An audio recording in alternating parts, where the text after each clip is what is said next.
motivo de esta convocatoria es presentar la edición correspondiente a 2015, al cierre de cuentas y de información a 2015 del informe que habitualmente hacemos anualmente sobre las empresas del IBEX 35, aunque comentaremos que algún dato incorporamos también del conjunto de empresas cotizadas, que es relevante y que analiza datos fundamentales de buen gobierno, pero con una perspectiva singular que venimos intentando darle en los últimos años y que nos parece muy relevante en relación con el papel que las empresas juegan en la sociedad. Creemos, y quiero empezar por aquí, que una de las primeras ideas que tenemos que trasladar es que una empresa no tiene como fin único o como fin único y esencial el de retribuir a sus accionistas, que es algo que se nos repite permanentemente y, lógicamente, claro que los accionistas tienen que ser retribuidos, pero hay otros muchos grupos de interés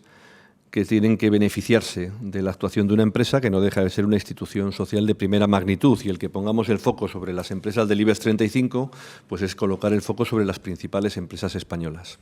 Por eso el informe es un informe que analiza datos fundamentales de buen gobierno, pero se centra muy especialmente en cómo se benefician de los resultados de las empresas diferentes grupos. Concretamente lo centramos en los accionistas, claro, en los primeros ejecutivos, en los consejeros de administración, en los altos directivos, en los trabajadores, a través del empleo y de los salarios, y en el conjunto de la sociedad, a través del retorno vía impuestos. Y los datos que salen de este informe que presentamos hoy son muy curiosos. Yo voy a dar algunos, luego el autor del informe, que está aquí a mi lado, Luis de la Fuente, de la Fundación 1 de Mayo, que es a través de la fundación que hemos hecho el trabajo en este ejercicio. Otros años lo hemos hecho directamente desde Comisiones Obreras. Este año le hemos pedido a la Fundación 1 de Mayo que nos hagan este trabajo y lo han hecho a plena satisfacción. Creo que es un trabajo de gran calidad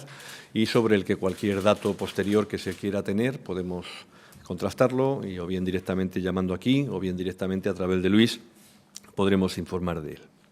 Bueno, hablamos de que nos referimos a las empresas del IBEX 35 al cierre de 2015. Por tanto, esto está explicado en el informe, pero es el primer dato que tenemos que poner encima de la mesa. Esas son las empresas que hay ahí, y el primer elemento que hemos querido valorar es qué ha pasado con un aspecto central, y es la presencia de mujeres en los consejos de administración. Algo que es conocido y que en todo caso creo que presenta un resultado absolutamente insuficiente, pero es verdad que mejorado sobre el ejercicio del 2014. Tenemos 8 empresas del IBEX 35 que cubren el objetivo del Código de Buen Gobierno para 2020, y es que haya un 30% de consejeras en los consejos de administración. Las empresas que se han incorporado, en 2014 teníamos a Red Eléctrica, FCC e Iberdrola. Las empresas que se han incorporado en el año 2015 han sido Santander, Grifols, OHL, Bankinter y Merlin. Por tanto, creo que merece la pena que aquellos que van avanzando en un criterio tan modesto como alcanzar un 30% lo podamos destacar. Si hablamos de mujeres en puestos de alta dirección, el porcentaje baja un poquito, la media está en el 12,6%, es decir, que hay mucho camino por recorrer. En el conjunto de empresas del IBEX 35 hay 1,5 millones de personas trabajando al cierre del año 2015, 20% temporales, un 45,8% mujeres y un 15%, ha subido 2 puntos, un 15% mayores de 50 años, como datos más relevantes. Y me gustaría destacar también un dato fundamental. El 57% de los trabajadores de esas empresas trabajan fuera de España. Por tanto, estamos hablando de una presencia internacional muy importante. Y aquí nos encontramos con una primera dificultad que queremos denunciar un año más y plantear una exigencia fuerte. La transparencia no es rellenar muchas páginas informativas en las memorias de las empresas o en las memorias de sostenibilidad o en las memorias de gobierno corporativo. La transparencia es dar también una información homogénea, y ahí hay mucho que avanzar. Se está transponiendo la Directiva de Información No Financiera de Grandes Sociedades, por cierto, sin contar con los sindicatos ni con el Consejo de responsabilidad social en España.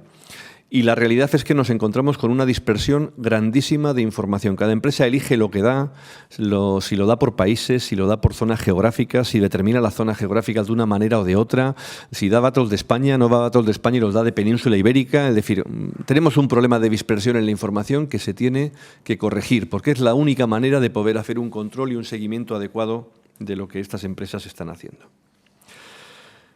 Bien, me voy a centrar ahora en los datos económicos y de distribución que decía anteriormente. En primer lugar, nos encontramos con un resultado, de las empresas con matriz en España, consolidado de 33.600 millones de euros en el año 2015. Si lo centramos en el resultado atribuido a la empresa matriz, estamos hablando de 30.400 millones de euros, lo que significa que han obtenido 21.200 euros por cada persona que está trabajando en una de estas empresas. Estamos hablando, por tanto, de un potencial de generación de ingresos y de resultados en las empresas importantísimo. Estamos hablando, por tanto, de una productividad elevada y estamos hablando de una capacidad de acumulación muy grande. Claro, ¿cómo se distribuye esto? Bueno, pues veámoslo primero en el ámbito de la empresa. Y aunque los datos son inferiores al de años anteriores en algunos de los grupos, la dispersión sigue siendo enorme. Concretamente, tenemos que la retribución de los primeros ejecutivos alcanza a 145 millones de euros. Hablamos de una persona por empresa. Hablamos de que la retribución media de los consejeros de administración asciende a 760.000 euros anuales. Y en este caso, con un incremento del 0,3% sobre el año anterior. Hablamos de que el gasto medio por persona empleada es de 51.000 euros. Lo cual nos hace pensar en un importe de sueldos y salarios medio por persona empleada, pues si quitamos cargas sociales, estamos hablando de en torno a un 30% menos, por tanto unos 35.000, con una gran dispersión, porque nada tienen que ver los salarios del sector financiero con los salarios de Inditex, por poner un ejemplo, con lo cual, pero vemos de alguna manera el elemento que hay. Y tenemos el dato que venimos reflejando cada año, un multiplicador entre la diferencia de lo que percibe el primer ejecutivo. Hemos hecho 3 comparaciones. Primer ejecutivo, equipo directivo, entendiendo por altos directivos aquellas personas que tienen dependencia directa del Consejo de Administración, por tanto, nada de segundos niveles. Primer ejecutivo, personas que dependen directamente del Consejo de Administración, por tanto, comisiones ejecutivas. Y, en tercer lugar, los miembros del Consejo de Administración. Y lo hemos comparado con la retribución media de los trabajadores y trabajadoras de esas empresas, y los ratios son espectaculares. El primer ejecutivo tiene 116 veces el sueldo y salario medio de las empresas. Es decir, la media de la retribución es 116 veces el sueldo y salario medio. En el caso de los consejeros, 20,6 veces. Y en el caso de la alta dirección, 25 veces el sueldo y salario medio de estas empresas. Este es el abanico salarial. Si vamos a recomendaciones internacionales y se habla de limitar cuando vayan por encima de 1 a 12, pues ve que aquí tenemos un camino enorme por recorrer. Hay un dato que todos los años destacamos, aunque tengo que reconocer que tiene un valor relativo, porque hay las personas que tienen contratos blindados. Bueno, las empresas del IBEX 35 declaran 841 contratos blindados. Tengo que decir que no estoy seguro de hasta dónde la fotografía es buena, porque claro, el que sale peor parado es Repsol, que tiene 289, pero no estoy seguro que sea la empresa con más contratos blindados, desde luego es la que más informa. Por tanto, ahí conviene siempre colocar ese matiz encima de la mesa. Y lo que nos parece especialmente relevante este año son los datos fiscales. Y los datos fiscales voy a intentar destacar solo algunos de ellos, tienen ustedes una información más que completa. Bueno, primero, estamos hablando de que la retribución teórica de los accionistas, es decir, lo que se ha repartido en dividendos dividido por el número de acciones en circulación, son 22.000 millones de euros. Es bastante menos que el año anterior. El año anterior fueron 42.600.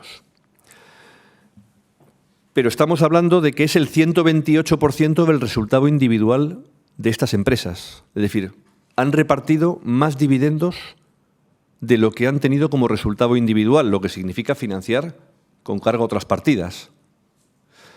O, si lo comparamos con el resultado atribuido, es un 73%. Es decir, cuando sumo lo que obtiene la empresa con lo que le viene de otras empresas participadas, estamos hablando de un 73% lo que se dedica a dividendos. Si observamos lo que se ha ingresado en la Hacienda española por estas empresas, vemos que ha tenido unos ingresos de 182.000 millones.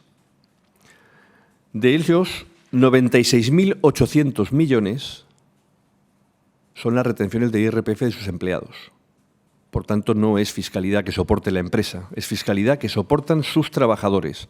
Fíjense, más de la mitad de los ingresos que las empresas realizan a la hacienda pública son los impuestos que pagan sus trabajadores anticipadamente a través de las retenciones.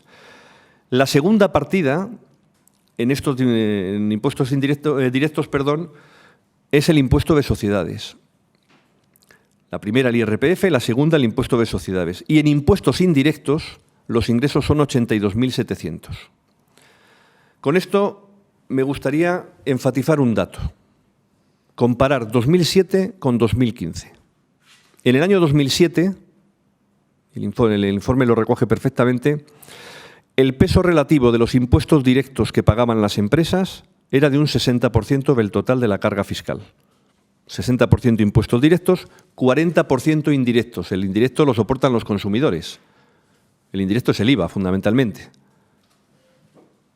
Del 60% que había en el 2007, la mayor parte era retenciones de los trabajadores, IRPF, y una parte inferior, el impuesto de sociedades. Si analizamos ese mismo dato en 2015, la relación es 53% impuestos directos, 47% indirectos. O dicho de otra manera, la progresividad fiscal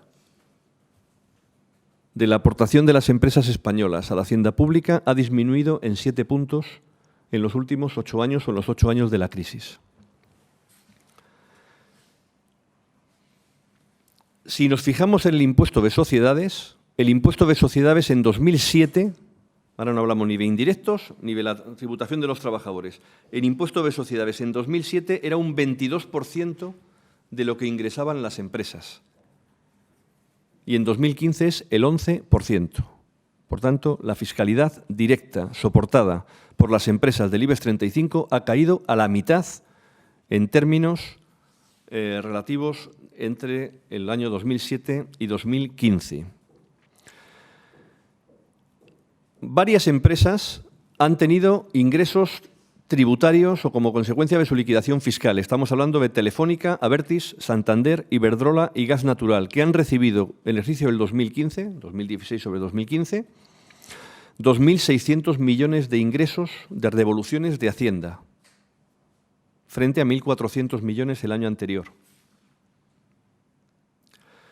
Y el conjunto de las empresas del IBEX 35 han pagado, sumadas todas ellas, el agregado, 6.800 millones de euros, es decir, el 16,8% de su resultado. Si comparamos este 16,8% con los tipos medios del impuesto de la renta a las personas físicas, nos hacemos una idea de los problemas de equidad fiscal que tiene este país y de la diferente carga fiscal que soportan personas físicas y personas jurídicas en este asunto, concretamente las empresas del IBEX 35.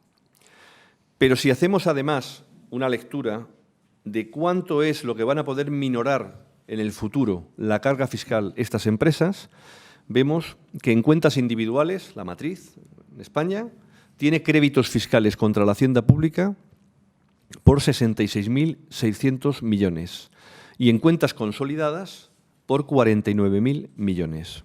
Se han incrementado de 55.000 y 44.000 del año anterior. Los gastos fiscales de las empresas del IBEX son superiores fuera de España que en España. Pagan más impuestos fuera de España que en España. Y por último, en relación con esto, dar un dato que nos parece también muy llamativo.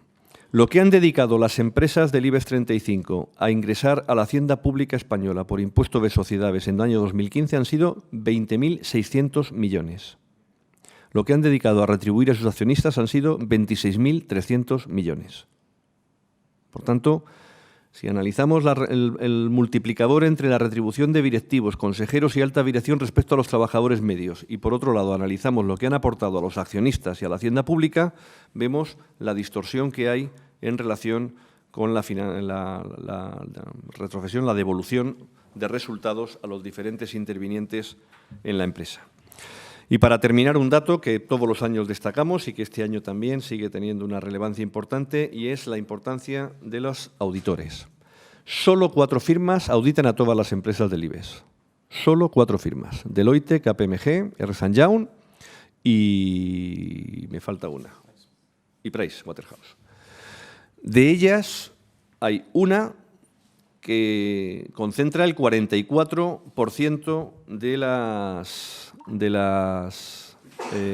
auditorías. En este caso es Deloitte. Y lo que me parece más relevante para hablar de auditoría. La media de permanencia como auditores de una empresa está entre 12 y 13 años, lo cual es un disparate. Algunas empresas, Gas Natural o Grifols, lleven con el mismo auditor 25 años. Deben ser como de la familia. Lo cual es bastante contradictorio con el papel de auditorio independiente que alguien tiene que hacer. Afortunadamente, la ley de auditoría aprobada en 2015 establece que tienen que rotar en el futuro a partir de los 10 años, con lo cual ya les anuncio que en breve tendrá que haber una altísima rotación, porque no lo cumple prácticamente ninguna.